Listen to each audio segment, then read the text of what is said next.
The Galactic Council chamber stretched across 3 kilometers of crystalline architecture, its walls pulsing with the bioluminescent signatures of 47 member species.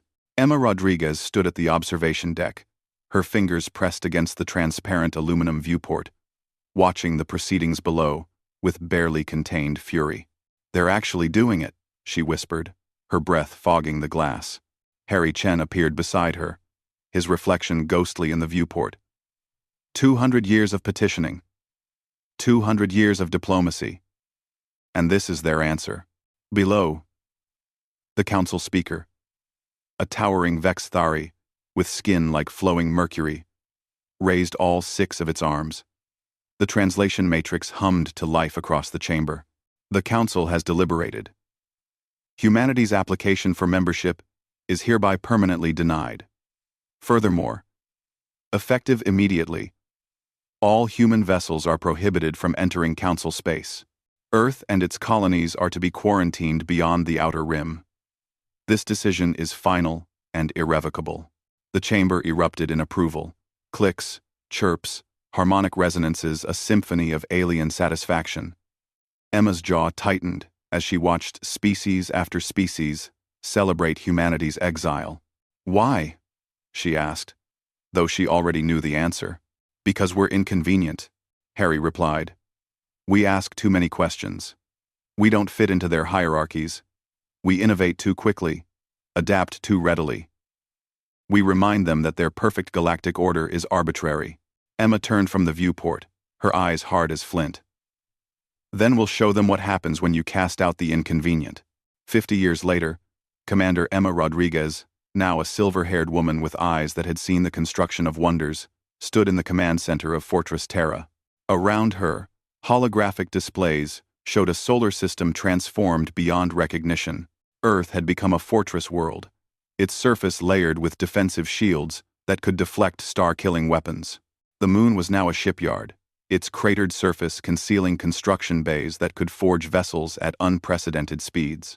Mars bloomed with terraformed cities, while the asteroid belt had been reorganized into a defensive grid that would make any invasion force hemorrhage ships before reaching the inner planets. But that was just what any observer might see.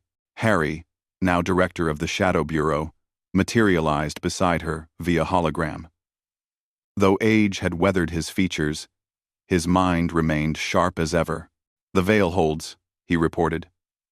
"Not a single council probe has detected the true scope of our expansion." Emma smiled.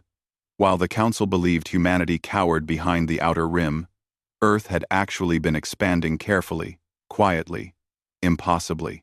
Using quantum entanglement networks and dimension-folding technology that shouldn't exist, humanity had established colonies across the galaxy without ever crossing council space. They existed in parallel. In the spaces between. "How many now?" Emma asked.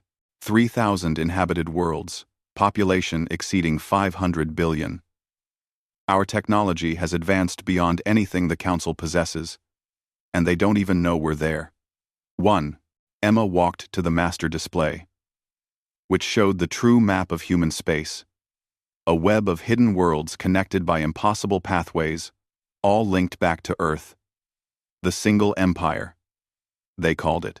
Not because it was ruled by one government, but because humanity had united under one understanding. They would never beg for acceptance again. "Show me the fleet." Harry's expression grew grave. He gestured, and the display shifted to show ships, tens of thousands of them, unlike anything the galaxy had seen. Sleek predators that could phase through shields, dreadnoughts powered by captured quasars, swarm vessels that thought with collective intelligence, weapons that rewrote the laws of physics in localized space. "We've been preparing," Harry said quietly. "That day is today," Emma replied. The Galactic Council received the transmission simultaneously across all channels, bypassing every encryption and security protocol they possessed. The message was simple. Humanity requested an audience.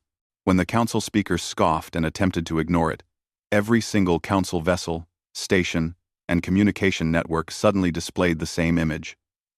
The true map of human space, overlaid perfectly onto their own territorial charts. Humanity had been everywhere. living in their blind spots, building an empire in the shadows. The second image showed the human fleet, positioned at strategic points throughout council space. They hadn't invaded. They'd simply revealed that they'd been there all along, invisible and unopposed. Emma and Harry stood in the council chamber once more, but this time, they materialized via hologram, uninvited and unstoppable. The same chamber that had cast them out now fell into stunned silence. 50 years ago, you told us we didn't belong, Emma said, her voice carrying to every corner of the galaxy.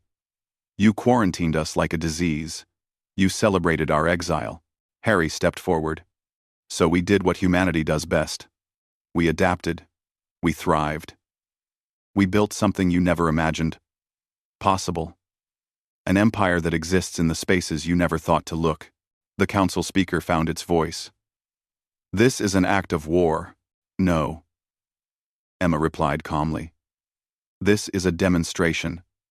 You cast us out because we were inconvenient. Because we challenged your comfortable order. We could destroy you now. Our technology is centuries beyond yours. But we're not here for conquest. Then what do you want? The speaker demanded. Emma smiled. And it was not a kind expression. We want you to understand something. You don't get to decide whether humanity has a place in the galaxy. We decided that, for ourselves. We're not asking for membership anymore. We're informing you that we're here. We've always been here. And we're not going anywhere. This is our galaxy too, Harry added. And the next time you try to push us out, you'll discover just how far humanity can reach when properly motivated. The transmission ended, leaving the council in chaos. Some called for war. Others argued for negotiation. But they all understood the same truth. The balance of galactic power had shifted irrevocably. Earth had cast humanity out once before. Humanity had responded by building an empire in the dark, becoming strong enough that exile was no longer possible. And nothing in the galaxy would ever be the same again. On Earth, Emma stood on the observation deck where it all began, watching the stars. Harry joined her. Both of them older, wearier, but unbowed. Do you think they'll try to fight? Harry asked. Emma shook her head. They're not stupid. They'll bluster and threaten, but they know the truth now. Humanity doesn't break. We don't surrender. And we never, ever forget. So, what happens next? Emma's smile was genuine this time. We continue building. We continue growing. And we make sure that no species, human or alien, ever faces exile the way we did. That's the real empire we're building. Not one of territory, but of principle. Harry nodded, satisfied.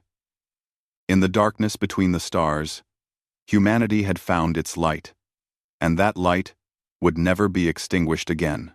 The galaxy had tried to cast humanity aside. Instead, it had created something it could never control, never defeat, and never ignore. It had created an empire of shadows, and the shadows were watching.